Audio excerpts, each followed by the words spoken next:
अभी तक थोड़ा बहुत हमने जो भी जाना पेनक्रियास के बारे में, अलग अलग डिफरेंट टाइप के सेल्स के बारे में। अब हम जानेंगे इसके स्ट्रक्चर के बारे में, इंसुलिन के, कि इंसुलिन का स्ट्रक्चर किस तरीके से होता है, कैसे होता है। तो आइए चलिए समझते हैं इंसुलिन के स्ट्रक्चर को किस तरीके से और कैसे ये होता है। तो अब हम पढ़ने वाले हैं स्ट्रक्चर ऑफ इंसुलिन। आप सभी को पता है इंसुलिन एक प्रोटीन है, पेप्टाइड है। तो ये किससे बन के मिली होती है? अमीनो एसिड की चेन से। तो यहाँ पे सबसे पहले क्या हमें देखने को मिलता है, एक चेन होती है, इसका नाम होता है a chain. This is called a chain. इसके जस्ट नीचे एक और चेन होती है जिसे हम बोलते हैं बी चेन। ये बस अमीनो एसिड का सीक्वेंस है।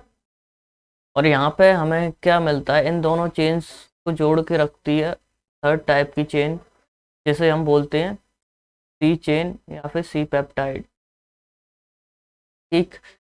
और यहाँ पर जुड़ा होता है इनसे, ए चेन से जुड़ा होता है हमारा सिग्नल सीक्वेंस। एक अमीनो एसिड का सीक्वेंस होता है जिसे हम बोलते हैं सिग्नल सीक्वेंस, या फिर इसे हम बोलते हैं सिग्नल सीक्वेंस या फिर इनिशियल सेगमेंट। Initial segment. और ये जो पूरा स्ट्रक्चर है हमारे सामने, इसे हम बोलते हैं pre pro insulin. This is called pre pro insulin.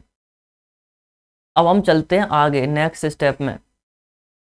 अगले स्टेप में क्या होता है, प्री प्रो इंसुलिन से हमारे पास यहाँ पे कौन सी थी, ए चेन थी, यहाँ पे बी चेन थी, इन दोनों को जोड़ा हुआ था यहाँ पे सी चेन ने।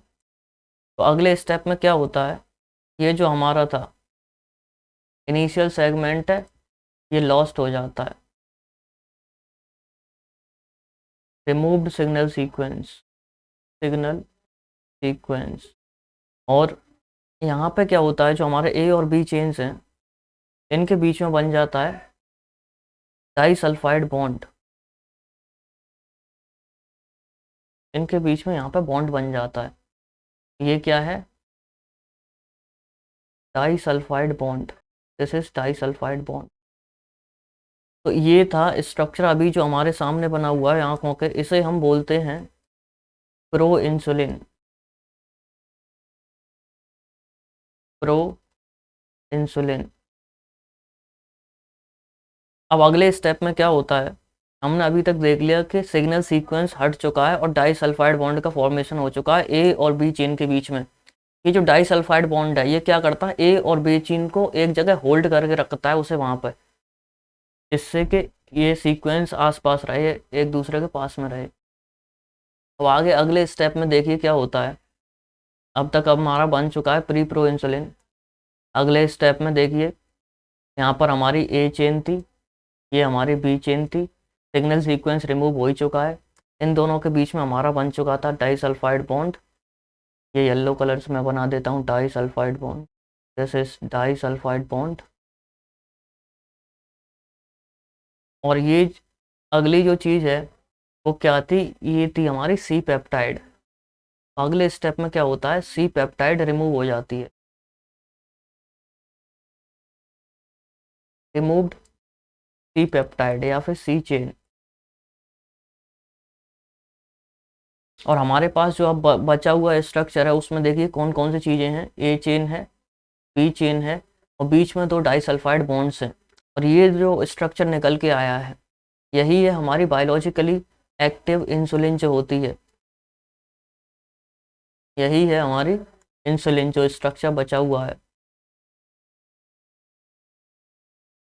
This is biologically active insulin.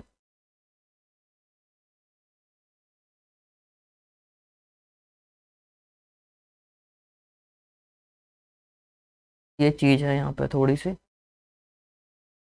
तो हमने क्या पढ़ा इसमें, इंसुलिन के स्ट्रक्चर में हमने जाना सबसे पहले क्या होता है, एक ए चेन होती है, बी चेन होती है, और इन दोनों को जोड़ के रखती है सी चेन। और यहाँ पे जो सीक्वेंस अमीनो एसिड का ए चेन से आगे जुड़ा होता है सिग्नल सीक्वेंस। इस पूरे स्ट्रक्चर को हमने बोला था प्री प्रो इंसुलिन। फिर अगले स्ट्रक्चर में, अगले स्टेप में क्या हुआ कि सिग्नल सीक्वेंस था वो रिमूव हो गया और डाइसल्फाइड बॉन्ड का फॉर्मेशन हो गया। उससे अगले स्टेप में हमने क्या देखा, ए और बी चेन आपस में ऐसे ही रहे और डाइसल्फाइड बॉन्ड भी यहाँ पे रहा और सी पेप्टाइड रिमूव हो गई। और फिर जो स्ट्रक्चर बचा हुआ उसे हमने कहा कि इंसुलिन, बायोलॉजिकली एक्टिव इंसुलिन ये है। तो एक चीज़ हमें यहाँ पे समझ में आई, during formation of insulin signal sequence and C peptide are removed. Signal sequence and C peptide are removed during formation of insulin. This and this. During formation of insulin, signal sequence and C peptide are removed. इतनी बात हमें समझ में आ गई। एक और बात जो यहाँ पर नोटिस करने वाली है वो ये है कि ये जो हमारे पास आया है सी पेप्टाइड और ये जो इंसुलिन है, insulin and the C peptide, these are produced by the beta cells in the equimolar amount। जो पेनक्रियास है हमारे बीटा सेल्स हैं, इंसुलिन और C peptide are removed are produced in equimolar amount, यानी कि दोनों इक्वल अमाउंट में produce होते हैं, इक्वल अमाउंट में सीक्रेट होते हैं। इसकी इंपॉर्टेंस क्या है, कभी कभी अगर हमें इंसुलिन का फंक्शन देखना है तो डायरेक्टली इंसुलिन क्या होता है, बहुत सारे वहाँ पे एक्ट करती है सेल्स पे और हमें ब्लड में उतनी नहीं मिल पाती। तो हम क्या कर सकते हैं, इस सी पेप्टाइड के अमाउंट को वो कर सकते हैं, लैब में जाके